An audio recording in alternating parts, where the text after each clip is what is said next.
श्रोते हो नमस्कार. आजच्या वृत्तविशेष कार्यक्रमात आपलं स्वागत.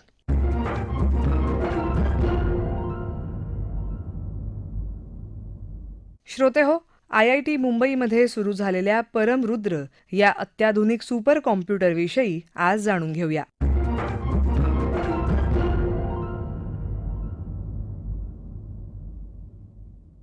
श्रोते हो, भारतीय तंत्रज्ञान संस्था IIT मुंबई इथे परमरुद्र या अत्याधुनिक सुपर कॉम्प्युटिंग सुविधेचं नुकतंच उद्घाटन झालं. केंद्र सरकारच्या विज्ञान आणि तंत्रज्ञान विभागाचे सचिव प्राध्यापक अभय करंदीकर यांच्या हस्ते परमरुद्रचं उद्घाटन करण्यात आलं. परमरुद्र हे स्वदेशी डिझाईन केलेल्या रुद्र सर्व्हरवर आधारित आहे. ते centre for development and advance computing CDAC द्वारे विकसित केलं गेलंय आणि भारतात उत्पादित केलं गेलंय. त्यामुळे भारत सरकारच्या मेक इन इंडिया उपक्रमाला बळकटी मिळाली आहे. ही सिस्टीम CDACच्या स्वदेशी सॉफ्टवेअर स्टॅकद्वारे बनवली आहे आणि त्यात प्रगत डायरेक्ट कॉन्टॅक्ट लिक्विड कूलिंग म्हणजेच DCLC तंत्रज्ञानाचा समावेश आहे. या तंत्रज्ञानामुळे कार्यक्षमता आणि ऊर्जेची कार्यक्षमता वाढवता येते. याविषयी सांगत आहेत माहिती तंत्रज्ञान तज्ज्ञ केदार महाडेश्वर. तुम्ही अशी कल्पना करा की एक मशीन किंवा एक कम्प्युटर जो एका सेकंदात 3.1 पद्म गणना करू शकतो, म्हणजेच 3.1 क्वाड्रिलियन कॅल्क्युलेशन्स. एक पद्म म्हणजे 10 लाख अब्ज. सो 3.1 पद्म गणना एका सेकंदात करू शकणारा कम्प्युटर म्हणजे हा IIT मुंबईतला आत्ता कार्यान्वित झालेला परमरुद्र. आणि हा परमरुद्र सगळ्यात महत्त्वाची बाब ह्याबद्दल सांगायची झाली तर त्यासाठी लागणारा पूर्णपणे टेक्नॉलॉजी स्टॅक किंवा तांत्रिक संच, त्याला लागणारं हार्डवेअर, सॉफ्टवेअर, प्रोग्रॅम्स हे सगळं पूर्णपणे आपल्या भारतात स्वदेशी निर्माण झालेलं आहे. आणि त्यामुळे जगातील निवडक महासत्तांच्या रांगेत नक्कीच तंत्रज्ञानात भारत पुन्हा एकदा ताठमानेनं उभा राहिलाय. आता ह्याचा फायदा काय? याचा फायदा असा की तुम्ही म्हणजे अगदी आर्टिफिशियल इंटेलिजन्स किंवा कृत्रिम बुद्धिमत्ता ज्याला म्हणतात, बायोटेक्नॉलॉजी, क्वांटम फिजिक्स किंवा ॲग्रिकल्चर, एरोस्पेस, स्पेस टेक्नॉलॉजी, कोणत्याही क्षेत्रात जिथे आपल्याला काही प्रयोग करून बघायचे असतात, संशोधन करायचं असतं आणि जे प्रयोग आधी अशक्य वाटत होते किंवा एखादा प्रयोग करायला 6-6 महिने, 1-1 वर्ष लागत होतं, ते प्रयोग आता लवकरात लवकर करून आपल्याला त्याची निदानं ठरवता येतील. आणि हे जे संशोधन करता येईल वेगवेगळ्या क्षेत्रात, त्यामुळे भारत एक वेगळ्या प्रकारचं नेतृत्व करू शकेल. भारतातील विद्यार्थ्यांना, प्राध्यापकांना, उद्योजकांना ह्याचा कित्येक पटीने फायदा होईल. अंदाज जर आपण हवामानाचा अचूक वर्तवू शकलो तर रुद्र कम्प्युटरमुळे आपल्या शेतकऱ्यांचं नुकसान टाळण्यास मदत होऊ शकेल. आपल्याला नक्कीच ह्या स्वदेशी तंत्रज्ञानावर अवलंबून असलेल्या या परमरुद्राबद्दल आत्मविश्वास निर्माण होईल आणि 2047 पर्यंत भारताला विकसित राष्ट्र बनवण्याचं जे आपलं स्वप्न आहे त्यामध्ये एक मोठं पाऊल परमरुद्र या महासंगणकाने घेऊन ठेवलेलं आहे. श्रोते हो, राष्ट्रीय सुपर कॉम्प्युटिंग मिशन अंतर्गत ही पेटाफ्लॉप्स क्षमतेची उच्च कार्यक्षम संगणकीय प्रणाली विकसित करण्यात आली आहे. परमरुद्रच्या समावेशामुळे देशभरात सुपर कॉम्प्युटर्सची संख्या 38 वर पोहोचली आहे. त्यांची एकूण संगणकीय क्षमता 44 पेटाफ्लॉप्स इतकी झाली आहे, असं राष्ट्रीय सुपर कॉम्प्युटिंग मिशनचे संचालक डॉक्टर हेमंत दरबारी यांनी या कार्यक्रमाचं उद्घाटन करताना सांगितलं. IIT मुंबई इथल्या परमरुद्र सुविधेमुळे मुंबई आणि आसपासच्या अनेक संस्थांसाठी संशोधन संधी वाढणार आणि वाढीव सहकार्य आणि वैज्ञानिक परिणामांना चालना मिळू शकणार आहे.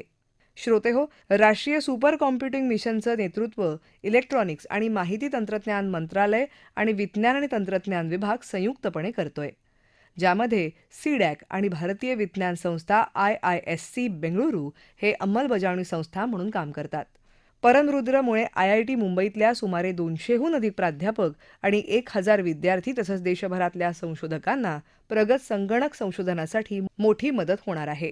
कृत्रिम बुद्धिमत्ता, जैवतंत्रज्ञान आणि प्रगत उत्पादन तंत्रज्ञान या क्षेत्रांसाठी उद्योगाभिमुख संशोधनाला त्यातून पाठबळ मिळेल. याविषयी अधिक सांगत आहेत IIT मुंबईतील प्राध्यापक वरदराज बापट. परमरुद्र तांत्रिक शब्दामध्ये याला 3 petaflops high performance computing system असं म्हटलं गेलं आहे. याचं वैशिष्ट्य हे आहे की ज्या रुद्र सर्व्हरवरती हे बसवलेलं आहे ते सर्व्हर हे पूर्णपणे भारतीय बनावटीचं आहे आणि CDAC centre for development of advanced computing यांच्यातर्फे त्याचं सगळं डिझायनिंग केलं आहे आणि त्याचं पूर्णपणे मॅन्युफॅक्चरिंग, त्याच्या उत्पादनाची जी प्रक्रिया आहे ती देखील पूर्णपणे भारतात केलेली आहे. आणि आपल्या माननीय पंतप्रधान नरेंद्र मोदी यांनी जे मेक इन इंडिया अशा प्रकारचा इनिशिएटिव्ह घेतला त्याचाच एक भाग म्हणून हे अत्यंत उच्च दर्जाची अशी कम्प्युटिंग फॅसिलिटी, एक संगणकाची सोय ही या परमरुद्र या रूपाने निर्माण होत आहे. याच्यातला आणखी एक वैशिष्ट्य म्हणजे त्याच्यासाठी लागणारं जे सॉफ्टवेअर आहे, ज्याला असं म्हणतात advanced direct contact liquid cooling technology, ती सुद्धा भारतीय बनावटीची याच्यामध्ये जोडलेली असेल. अशा प्रकारची एक अत्यंत प्रगत कॉम्प्युटरमधली सोय आता IIT मुंबईमध्ये सुरू झाली आहे. फक्त IITमध्ये नव्हे तर पूर्ण देशामध्ये 38 ठिकाणी अशा प्रकारची ही सुपर कॉम्प्युटिंग फॅसिलिटी आहे आणि 44 पेटाफ्लॉप्स अशी पूर्ण मिळून आपल्या देशाची क्षमता या विषयामध्ये आहे. Ministry of electronics and information technology, ज्याला शॉर्ट फॉर्ममध्ये मायटी म्हणतात, या मायटी आणि DST यांनी मिळून ही 38 केंद्र बनवलेली आहेत. अशा प्रकारची एक प्रगत व्यवस्था आज IIT मुंबई आपल्या पवई कॅम्पसमध्ये निर्माण झाली आहे आणि त्याचा उपयोग मोठ्या प्रमाणात प्राध्यापकांना, विद्यार्थ्यांना आणि संगणक क्षेत्रामध्ये काम करणाऱ्या विविध प्रोफेशनल्सना, व्यावसायिकांना, कंपन्यांना सुद्धा होणार आहे.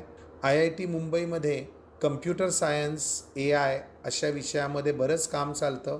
इथे कम्प्युटर सायन्स डिपार्टमेंट आहे, ज्या ठिकाणी BTech, MTech, PhD असे वेगवेगळे शैक्षणिक कार्यक्रम चालतात.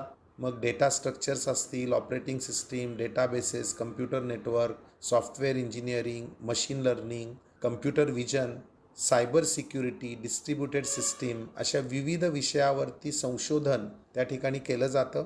विशेष म्हणजे नॅचरल लँग्वेज प्रोसेसिंग, आपल्या भारतीय भाषा संस्कृत, मराठी, हिंदी अशा विविध भाषांचं भाषांतर, रूपांतरण याच्यावरही एक विशेष लॅब, एक विशेष रिसर्चची व्यवस्था त्या ठिकाणी आहे. C minds, centre for machine intelligence and data science नावाचं एक प्रगत केंद्रही IIT मुंबईमध्ये आहे. मशीन लर्निंग असेल, डीप लर्निंग असेल, लार्ज स्केल डेटा ॲनालिटिक्स किंवा रिअल वर्ल्ड AI ॲप्लिकेशन्स अशी विविध कामं त्या ठिकाणी चालतात.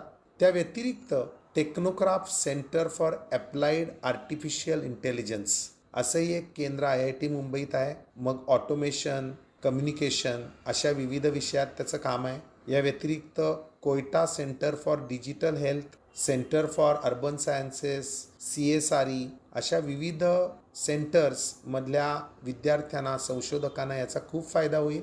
आणि फक्त IIT मुंबईच नव्हे तर भारतातले सर्वच या क्षेत्रातले लोक या सेवांचा किंवा या फॅसिलिटीचे लाभ घेऊ शकतात. मला वाटतं ह्या माहितीमुळे तुम्हालाही प्रेरणा झाली असेल संगणक क्षेत्रात काहीतरी करण्याची.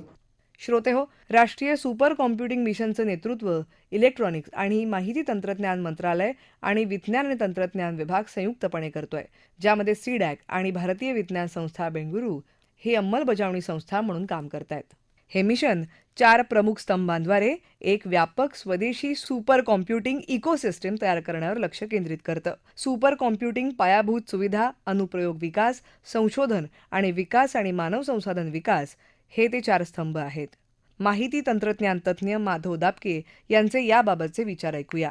हा सुपर कॉम्प्युटर आपल्या नॅशनल सुपर कॉम्प्युटिंग मिशनच्या दृष्टीने विचार केला तर अत्यंत महत्त्वाचा टप्पा आहे. या मिशनच्या अंतर्गत आपल्या देशाला आत्मनिर्भर बनवण्यासाठी जी काही आपण विविध पावलं उचलतो आहोत त्या पावलांपैकी एक पाऊल आहे ते म्हणजे हाय परफॉर्मन्स कम्प्युटिंग ॲप्लिकेशन्स बनवणं. ही ॲप्लिकेशन्स काय करतात तर साधारणपणे आपल्या सर्वांच्याच साठी महत्त्वाची असलेली जी बाबी असतात, म्हणजे उदाहरणार्थ आपल्या हवामान खात्याचा अंदाज असेल किंवा ऑइल आणि गॅस एक्सप्लोरेशनसाठी लागणाऱ्या सेस्मिक इमेजिंग असतील, डिझास्टर मॅनेजमेंट असेल किंवा कम्प्युटेशनल केमिस्ट्री आणि मटेरियल सायन्स सारखा विषय असेल आणि त्या अनुषंगाने असणारा जो बिग डेटा असतो त्या बिग डेटाचा ॲनालिसिस करणं हे साधारणपणे सुपर कम्प्युटिंगच्या हाय परफॉर्मन्स ॲप्लिकेशन्समध्ये धरले जाते. आता हा जो रुद्र परम कम्प्युटर आहे, महाकम्प्युटर आहे, हा IIT मुंबईमध्ये कार्यान्वित झाला. म्हणजे काय झालं की तिथे असणाऱ्या साधारणपणे 200पेक्षा जास्त प्राध्यापक आणि 1200पेक्षा जास्त विद्यार्थ्यांना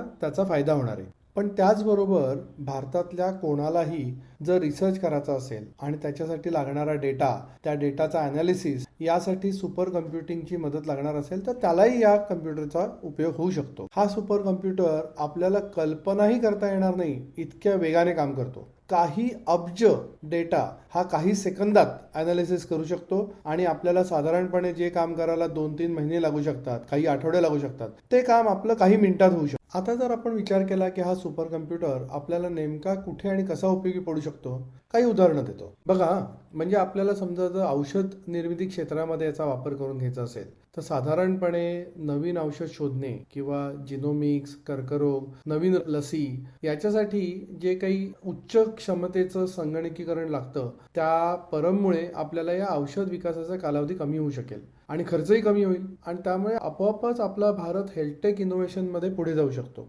दुसरं जर आपण विचार केला तर अभियांत्रिकी, संरक्षण आणि अंतराळ संशोधन या विषयामध्येही खूप जास्त कम्प्युटिंग पॉवर लागते. मग ते एरोस्पेस डिझाईन असेल, सेमीकंडक्टरशी रिलेटेड एखादं संशोधन असेल, एखादं साहित्य विज्ञान असेल, जर एखादं संरक्षण तंत्रज्ञान असेल तर या सर्व क्षेत्रामध्ये आपल्याला परमच्या कम्प्युटिंग पॉवरमुळे स्वदेशी तंत्रज्ञानाचा वापर करून बऱ्यापैकी पुढे जाता येऊ शकेल. अजून एक विचार करायचा झाला तर हवामान आणि डिझास्टर मॅनेजमेंट किंवा ज्याला आपण आपत्ती व्यवस्थापन असं म्हणतो. मान्सूनचा अचूक अंदाज आपल्याला लावू शकतो. चक्रीवादळ, पूर, उष्णतेच्या लाटा यासाठी खूप मोठ्या प्रमाणामध्ये डेटा विश्लेषण करायला लागतं. आता मी म्हटलं तसं की या परमची क्षमताच इतकी प्रचंड आहे की ज्या गोष्टीला काही तास लागणार आहेत ते काम आपलं काही क्षणात, काही मिनिटात होऊ शकतं. त्यामुळे आपल्याला जर अचूक हवामान भाकीत करणं शक्य होत असेल तर त्याचा थेट फायदा आपल्या शेतकऱ्यांना, आपल्या प्रशासनाला, आपल्या डिझास्टर मॅनेजमेंट सिस्टमला, कशाला, आपल्या सर्वांनाच त्याचा निश्चित फायदा होऊ शकेल.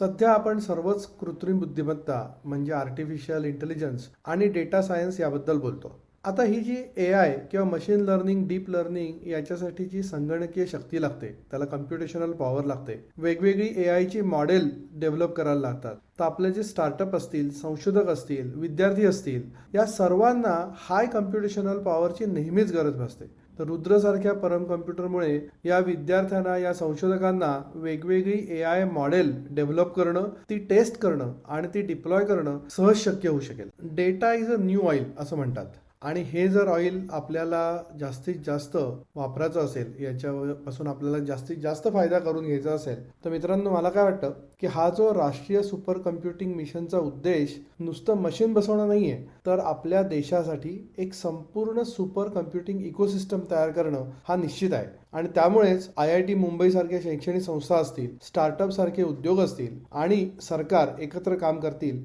त्यामुळेच आपल्याला या सर्वांचा फायदा होईल. आणि मला असं वाटतं की हा सुपर कम्प्युटर म्हणजे नुसता वेग नाही, तर आपल्या सर्वांचं भविष्य घडवण्याची क्षमता असलेला खऱ्या अर्थाने महारुद्र सुपर कम्प्युटर आहे. श्रोतेहो, परमरुद्र संगणकामुळे कृत्रिम बुद्धिमत्ता, जैवतंत्रज्ञान, व्यवसायाभिमुख संशोधन, कृषी क्षेत्र तसंच अनेक क्षेत्रात वेगानं संशोधनाला पाठबळ मिळू शकणार आहे आणि भारतीय कृषी, उद्योग, तंत्रज्ञान, आर्थिक क्षेत्राचा विकास वेगानं व्हायला मदत होणार आहे.